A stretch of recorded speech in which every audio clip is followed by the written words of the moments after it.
ce que nous allons voir maintenant, c'est comment déterminer cette répartition des contraintes en fonction des surcharges, en fonction d'une structure appliquée dans un sol. Pour cela, nous allons regarder la contrainte réelle et le principe de superposition que nous devons appliquer. Pour appliquer ce principe de superposition, il faut connaître les hypothèses qu'on doit faire.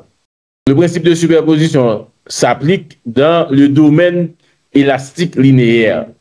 L'effet produit par l'action simultanée de plusieurs forces est égal à la somme de ceux produits par chacune des forces agissant séparément. Si on a un massif de sol, une surcharge appliquée, nous avons un sol semi-infini élastique, vous avez l'endroit où on va faire le prélèvement. Tout le monde sait, à votre niveau, comment déterminer une contrainte liée à un prélèvement réalisé à une profondeur Z. Maintenant, si on fait ce prélèvement à cette hauteur Z-là, à quoi est égale la contrainte due au poids des terres? Qui peut me dire à quoi est égale cette contrainte due au poids des terres, de manière générale? Gamma Z. Maintenant, vous avez la surcharge qui est appliquée au sol. Pour pouvoir déterminer la contrainte à la profondeur Z, dans ce cas-là, vous allez décomposer les deux. Vous allez analyser la contrainte due au poids des terres, ce que vous savez faire depuis l'année dernière. OK, il n'y a pas de problème. Maintenant, ensuite, il faut ajouter cette contrainte due aux charges séparément. À ce moment-là, la contrainte à la profondeur Z, sigma Z, va être égale à la contrainte due au poids des terres, plus delta sigma Z, qui est la contrainte due aux surcharges.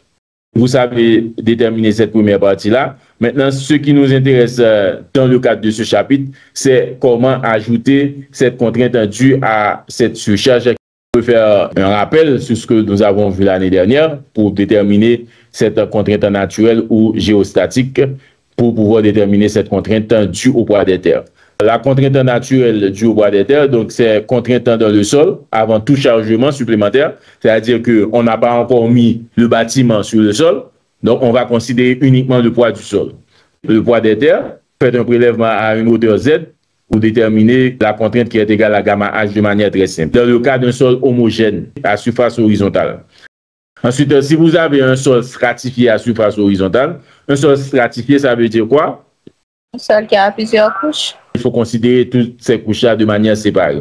Donc, dans le cas d'un sol stratifié, il faut faire la sommation pour pouvoir déterminer cette contrainte. Cette contrainte va être égale à la sommation de gamma I allant de 1 à n dépendant du nombre de couches que vous avez. Autre chose que nous avons vu l'année dernière en termes de contraintes naturelles ou géostatiques, sol inondé à surface horizontale.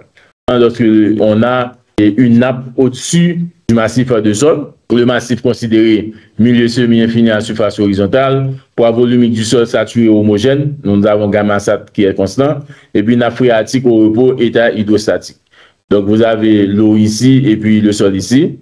Nous avons la contrainte totale sigma Y moins la pression interstitielle qui va nous donner la contrainte effective. Et nous avons démontré que l'année dernière que dans ce cas-là, la contrainte effective va être égale à gamma prime par Y. Y, dans ce cas, c'est la hauteur du prélèvement dans le cas du sol. Nous avons démontré également que sigma prime Z était indépendant de la hauteur lorsqu'on a un cas de sol immergé. À ce moment-là, la contrainte effective verticale est égale à gamma prime Z. Sigma prime égale à gamma prime par Z ou bien par Y dans ce cas du prélèvement. Nous venons de voir les contraintes dans le sol. Maintenant, on va regarder les surcharges. Détermination des surcharges, parce que ce sont les surcharges qui nous intéressent pour ajouter à cette contrainte due au sol. Donc, dans le cas particulier, surface uniformément chargée, on a un sol soumis à un chargement uniforme, Q sur une surface importante. Cette contrainte due à la surcharge va être égale à Q, transmission directe des contraintes. Maintenant, les autres cas, ce sont les autres cas qui nous intéressent, parce que ce sont les cas les plus compliqués.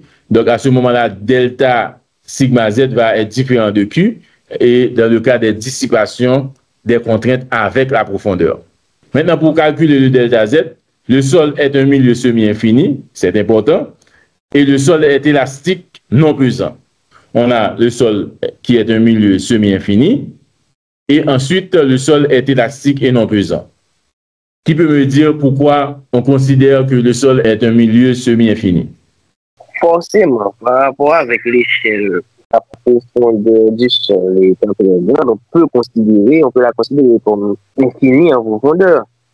Ensuite, le sol est élastique et non pesant. Parce que dans ce cas, on prend en considération uniquement les surcharges qui sont appliquées au sol. Et donc, on doit négliger le poids du sol lui-même. On a considéré le sol ici, mais ici, il n'y a plus de sol. On considère uniquement les surcharges. Donc, le sol est non pesant et on considère que c'est élastique à ce niveau-là. Ces hypothèses-là doivent être claires pour que vous puissiez faire les calculs que nous allons voir.